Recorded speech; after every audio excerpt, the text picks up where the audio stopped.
Echoes of wisdom, where your spiritual journey begins.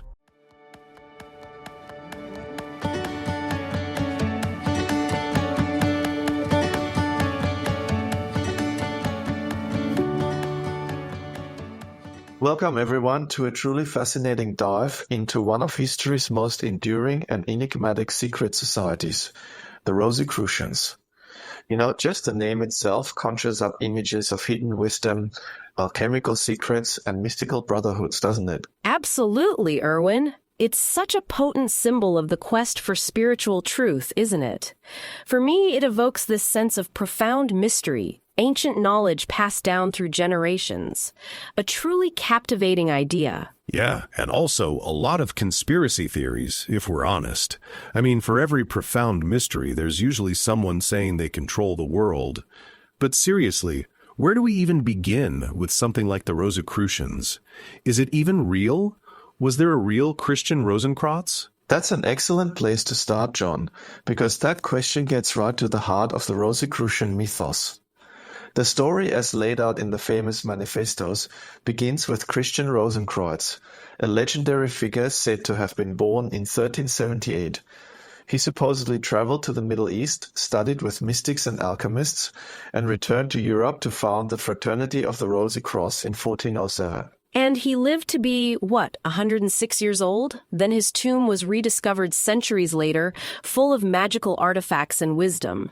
It's such a powerful narrative of enlightenment and a secret lineage, don't you think? It really captures the imagination. Sounds a bit too perfect, almost like a deliberately crafted story. Are we talking about a real person or more of a symbolic figure, a kind of archetype for a philosophical movement? Precisely, John. Most historians agree that Christian Rosenkreuz was almost certainly a symbolic figure, a literary device created by a group of German Lutheran scholars, likely led by Johann Valentin Andreae. The goal wasn't to establish a literal secret society with a real founder, but to launch a powerful intellectual and spiritual movement in the early 17th century. It was an elaborate thought experiment, if you will. But the impact was very real. Those manifestos, published between 1614 and 1616, the Fama Fraternitatis, the Confessio Fraternitatis, and the Chymical wedding of Christian Rosenkreuz, they absolutely rocked Europe. They spoke to a deep hunger for reform, for a new kind of spiritual and scientific understanding that transcended the dogma of the time. That's right, Julie. The Fama and Confessio were revolutionary. They announced the existence of a secret brotherhood of illuminated men who possessed universal wisdom, capable of reforming humanity through spiritual and scientific enlightenment. They promised to heal the sick, end poverty, and usher in a golden age. They were incredibly provocative, leading to a flurry of pamphlets and debates across Europe, with people either desperately trying to find these Rosicrucians or denouncing them as heretics. So they just put out these flyers essentially saying, hey, we're here, we know everything, come find us. And then what? No one ever found them because they didn't exist? That's brilliant actually as a marketing ploy for a philosophical idea. Exactly. It was a brilliant proto-viral campaign. And the Chymical wedding was different, a more allegorical text, a beautiful alchemical romance that described Christian Rosenkreuz's journey to a royal wedding, symbolizing the union of opposing forces, the integration of spirit and matter. It's rich with symbolism that resonates deeply with alchemical and mystical traditions. It's not just a story. It's a blueprint for inner transformation. The Chymical wedding is a metaphor for the mystical marriage within the soul, uniting the higher and lower selves. It's about achieving spiritual illumination through a process of purification and integration. That's why it's so enduringly powerful for so many seekers. Okay, so we have this powerful myth, these influential manifestos, and a whole lot of people trying to figure out who these Rosicrucians were. How does that translate into actual groups and organizations over the centuries? Because obviously there are Rosicrucian orders around today. That's where it gets really interesting. After the initial fervor, the concept of Rosicrucianism went underground, influencing various esoteric currents. In the 18th and 19th centuries, we start to see the emergence of actual organized groups claiming lineage or inspiration from the original manifestos. These groups often blended Rosicrucian ideas with Freemasonry, alchemy, Hermeticism, and Kabbalah. It's like the initial seed was planted and then different gardeners came along and cultivated it in their own unique ways. Each order, even if they share the Rosicrucian name, often emphasizes different aspects of the tradition, whether it's practical mysticism, ceremonial magic, or philosophical inquiry. Can you give us some examples of these modern orders? Because I hear names like AMORC and the Golden Dawn thrown around, and they sound very different. Absolutely. One of the most prominent and largest modern Rosicrucian organizations is AMORC, the ancient Mystical Order Rosae Crucis. It was re-established, or perhaps more accurately, publicly revived, in the early 20th century by H. Spencer Lewis in the United States, though it claims a much older lineage. AMORC focuses on a system of monographs, or lessons, sent to members at home, guiding them through practical mysticism, self-mastery, and understanding natural laws.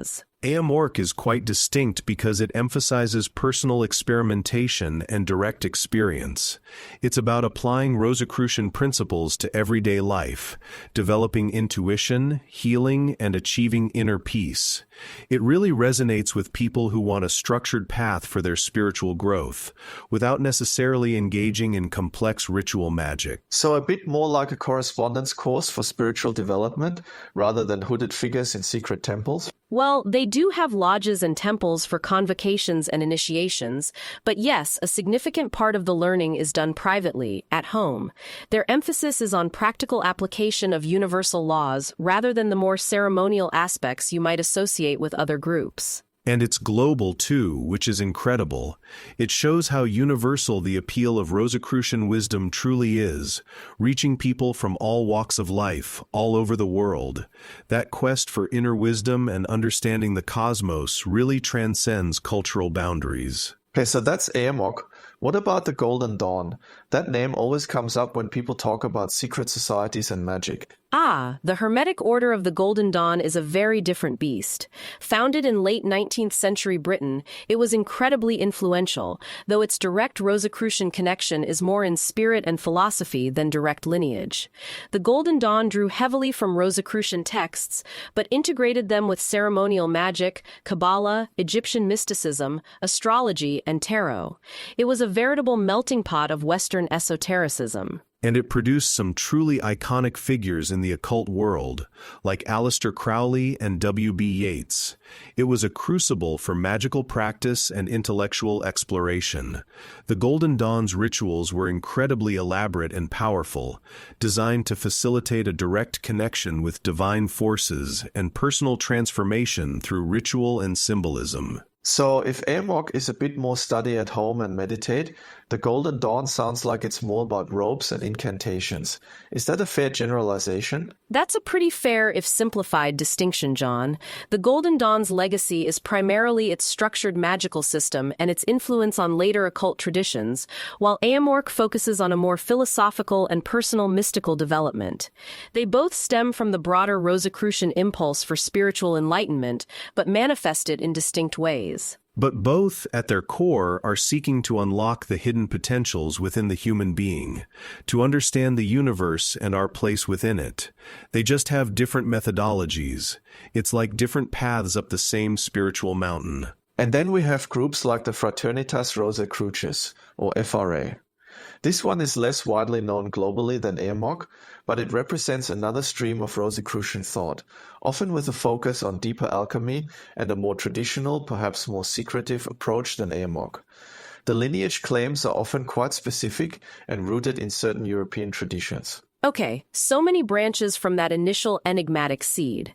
Now, you mentioned the SRIA in the intro, and that one sounds a bit different. You said Masonic SRIA. What's the connection there? Are Rosicrucians just Masons, or is it something else entirely? Excellent question, John, because the Societas Rosicruciana in Anglia, or SRIA, is quite unique.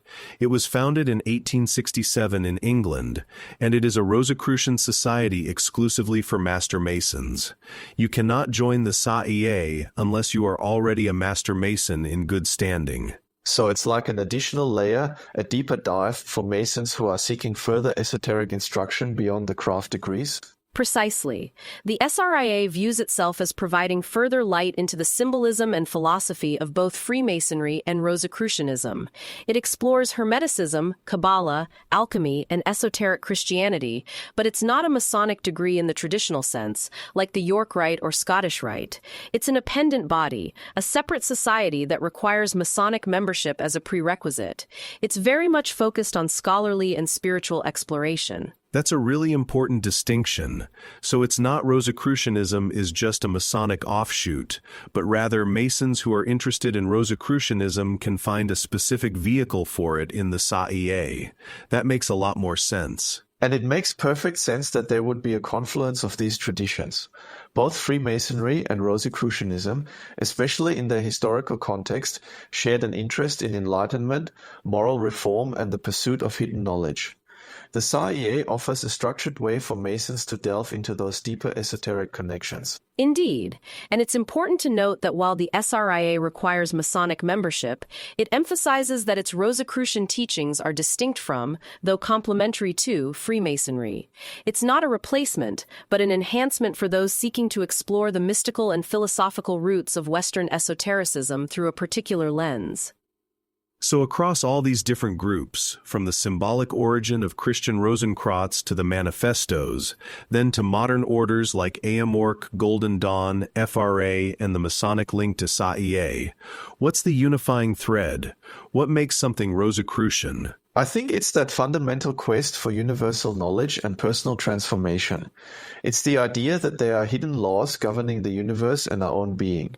And through study, introspection, and sometimes specific practices, we can unlock those secrets. It's about achieving a state of inner illumination, a kind of gnosis. I'd add to that the emphasis on a synthesis of science, philosophy, and religion. The original Rosicrucian impulse was very much about bridging these domains, believing that true wisdom encompassed all of them. It was a Renaissance ideal, pushing against dogma and advocating for empirical observation alongside spiritual insight. So it's about seeing the bigger picture, not just specializing in one area of knowledge, but connecting them all. That's a pretty ambitious goal for any society, secret or otherwise. It is, and it's why the Rosicrucian impulse has continued to inspire for centuries. Whether it's the philosophical quest of AMORC, the ceremonial magic of the Golden Dawn, or the specific Masonic Rosicrucian blend of the SRIA, they all offer a path towards understanding the grand tapestry of existence. It's a testament to the enduring power of these ideas. Even if Christian Rosenkreuz himself was a myth, the profound ideas he represents, of hidden knowledge, inner transformation, and a golden age of enlightenment, continue to resonate with seekers worldwide. It shows how powerful a well-crafted myth can be in shaping intellectual and spiritual history. It's certainly given me a lot to think about. From mysterious manifestos to global organizations, it's a history that's far richer and more nuanced than I'd ever imagined. Thanks for shedding some light on such an obscure topic, you two. My pleasure, John. It's a journey into the heart of human aspiration, really.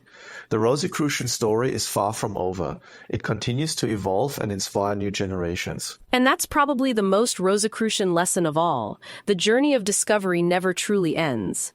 Thank you for joining us on this deep dive into the Rosicrucian world. Until next time, keep seeking, keep questioning, and keep exploring the mysteries of life.